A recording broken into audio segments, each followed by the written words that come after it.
Hello everyone. I am back today. I'm gonna be doing a video, as you guys can see. So today is January 4th, 2017. This is the first video of the year 2017.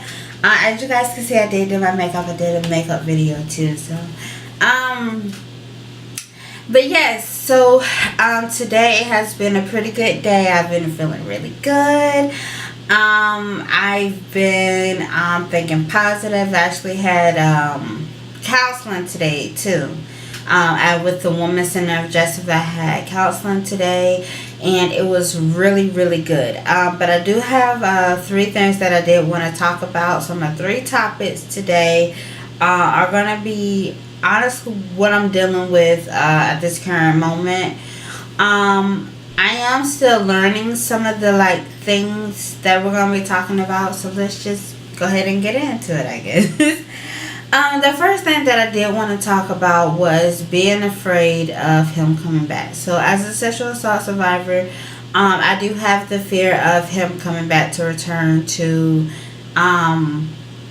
do any more harm to me, because I feel like I did survive.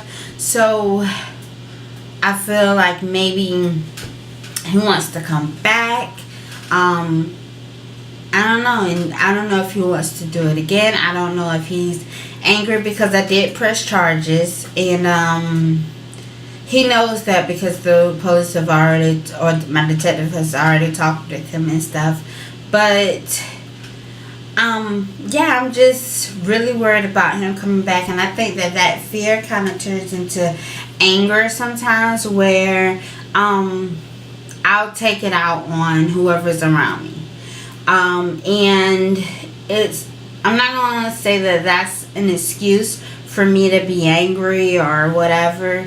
But I do have a lot of fear. I am afraid that he is going to come back and, God knows what. Because I feel like if he's capable of raping me the first time, which is really hard to say, but if he's capable of doing that when he did it, I feel like he doesn't have any fear of doing God knows what else to me. And that's what scares me.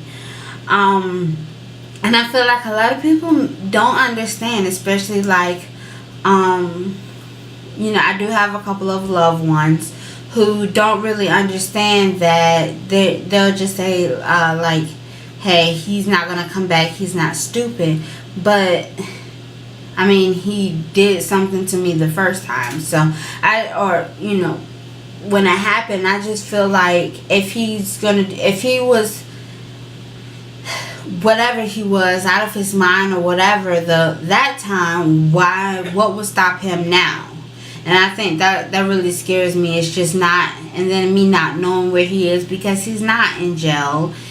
He's not getting help. And I feel like if he was to at least be getting some kind of counseling to kind of deal with whatever he felt, because sexual assault is not about sex. And a lot of people do have that, where they think that the sexual urge was too strong to where he couldn't control it. But sexual assault is not about sex at all. It has honestly nothing to do with sex. It is about control. It's about taking someone's power from them. And I am just learning that. I'm just really getting that through my head, that it's about control. It's not even about it's not about sex at all. And I feel like I'm trying to get my power back. It is taking a while, and I mean, like I said before, the assault did happen, over a year and a half ago, and I'm still fighting to get my power back. But I am afraid of that he is going to be coming back, that he may want to come back to finish the job or do it again, because I told when I wasn't supposed to tell. So that does scare me. Another one of the things is I'm actually learning that it's okay to feel whatever emotion I feel.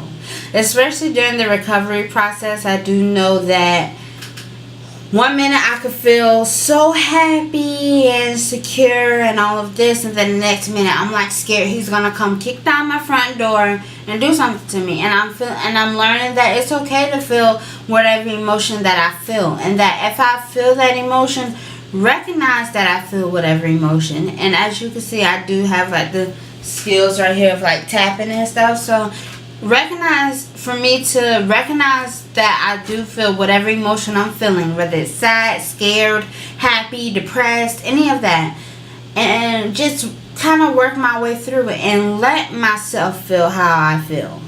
A lot of times if I'm feeling depressed, I'll try and put on a smile, whereas I'm learning to just let myself know, okay, you're depressed.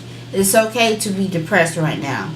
And then that way I kind of get through it. Because I feel before where I would,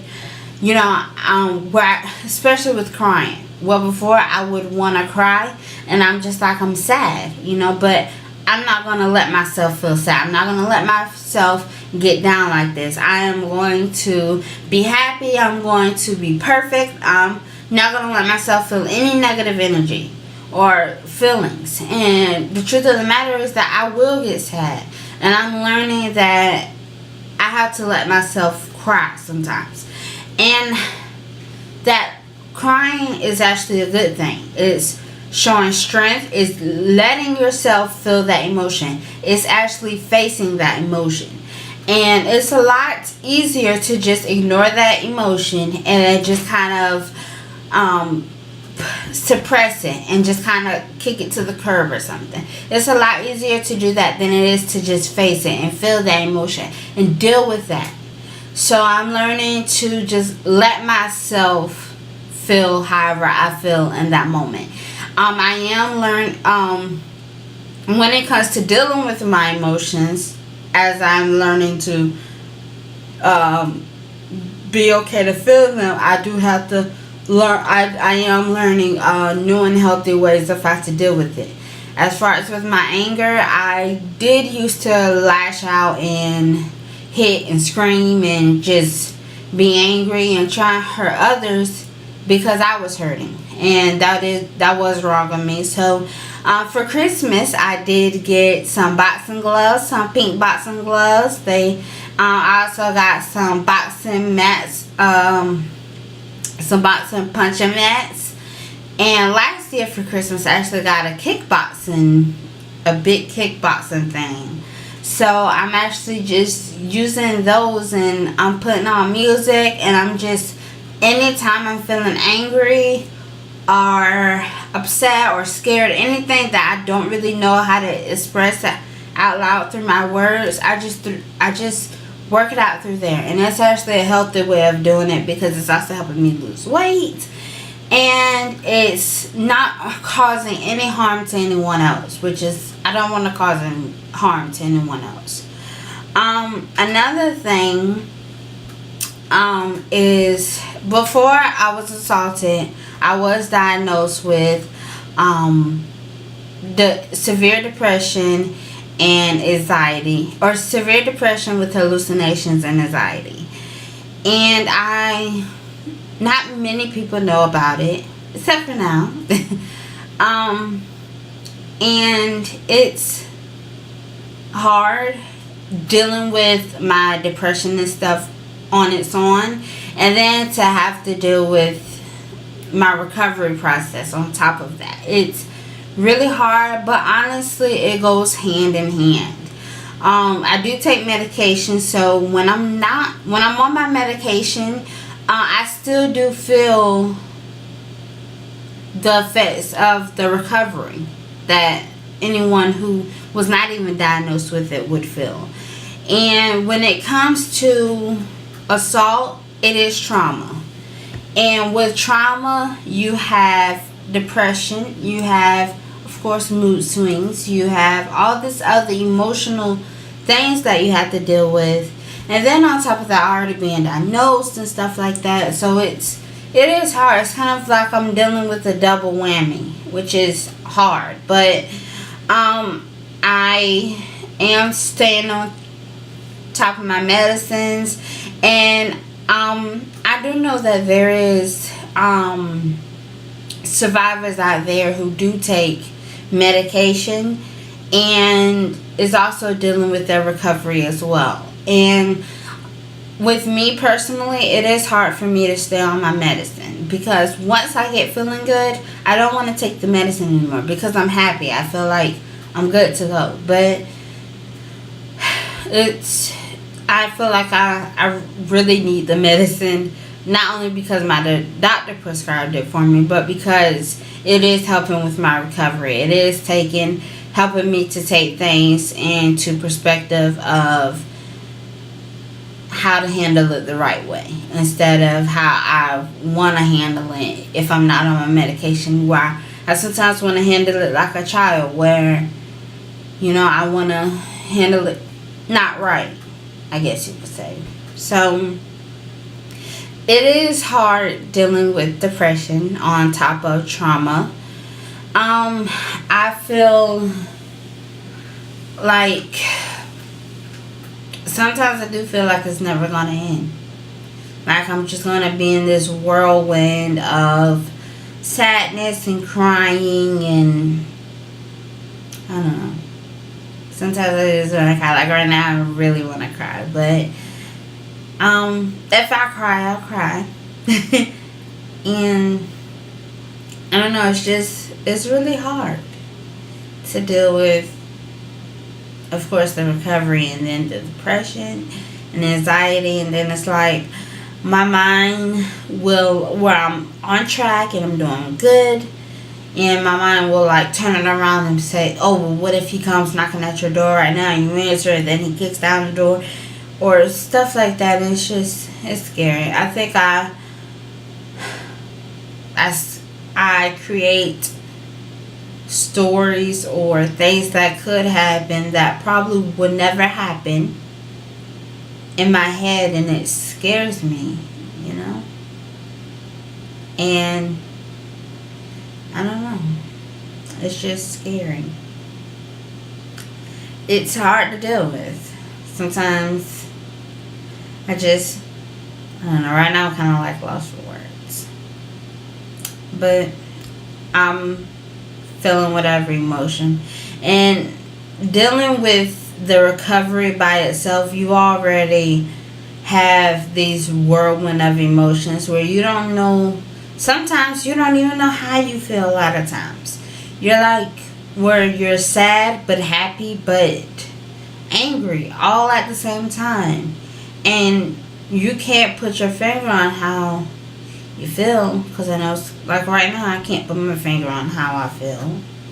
And then sometimes I'm feeling scared yet empowered, which makes no sense, but I mean, it's just the feelings that I feel, or the emotions that I feel, and I am learning to deal with them.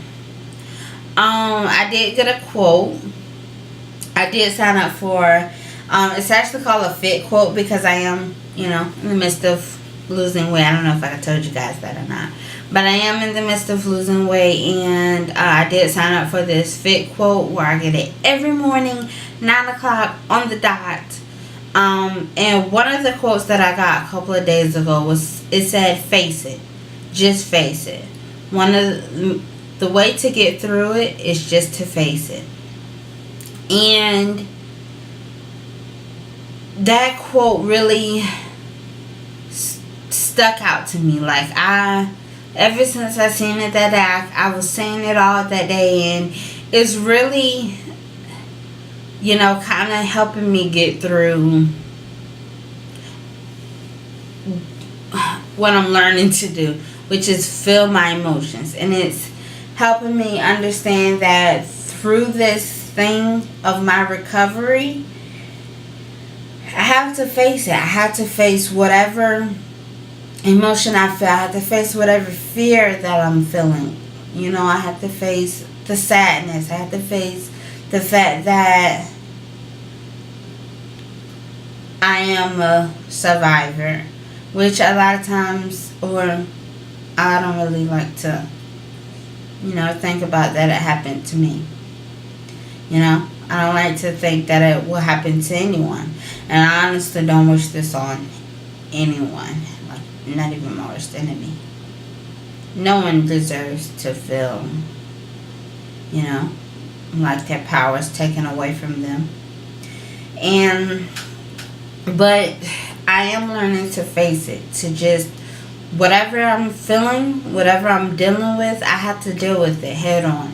Because before, I would try and suppress it. I would try and just say, oh, it's going to pass. I'm just not going to worry about it. I'll do this instead and get my mind off of this. And then, yeah, I still feel whatever I feel. I'm just not dealing with it. And it honestly makes it worse.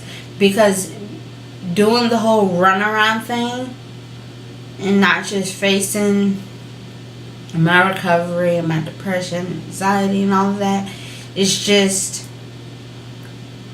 making it 1,000 times worse than what it is if I just face it. And then after I face it, I feel like, or while I'm facing it, should I say, I feel like, hey, you know, it's a lot of people who feel like they can't do something when really they just have to do it.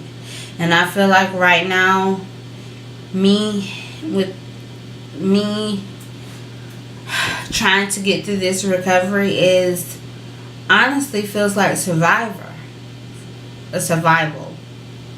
you know, where although in that moment I had to figure out how to survive, and it's right now I'm learning how to survive trauma. And you know, I have my good days, I have my bad days, but I'm facing whatever day that I do have, and I'm trying to make it, even if it's a bad day, try to make it a positive day. So I do want to leave off with that. And I know that with God's support, my family and friends, that this too shall pass. And I am facing it. And for those of you who are having a hard time, please reach out to someone or a hotline. If you guys need any help there, you could always reach out to your local. I'm pretty sure every city does have a women's center. I'm not 100% sure, but I'm pretty sure they do. If not, you could always look online for rape hotlines, and they have tons and tons of hotlines. The Women's Center, if you do stay in Jacksonville, you could always check out the Women's Center of Jacksonville. They've helped me out a lot. They do offer free counseling and different stuff like that for survivors and co-survivors. But I do want, for anyone who this has happened to, for you to stay strong. And remember that you have to face it, but you also have to let yourself feel whatever emotion you feel. And that is a part of recovery. And even if you have not reported, you still have to heal for you. And like, for instance, my mom, she is a survivor for about 40 years now. And she still deals with it. And she is a very big inspiration to myself. She is a very big goal of where I want to be, where I'm at peace, where, you know, I may still deal with it, but, you know, where I faced it. And I think that me going through this recovery, I'm trying to help others and also help myself is, you know, a good way to go about it. So I am going to go ahead and let you guys go. If you have not checked out my other videos, please take a look at them. I do have a few other videos up so far. This here is the first video of 2017. I hope that you guys have enjoyed it. I hope that you guys will have a wonderful, wonderful day. And I will be back next week in, what is it, the 11th, January 11th. I will be back, and I will have a couple of more things to talk about. So if you are a survivor, if you are not a survivor, if you know someone who is, or if you just want to know about it, please feel free to comment, like, share, subscribe. And if you see anyone's comments on there and you want to give them any motivational tips or any suggestions or anything, please feel free to comment. And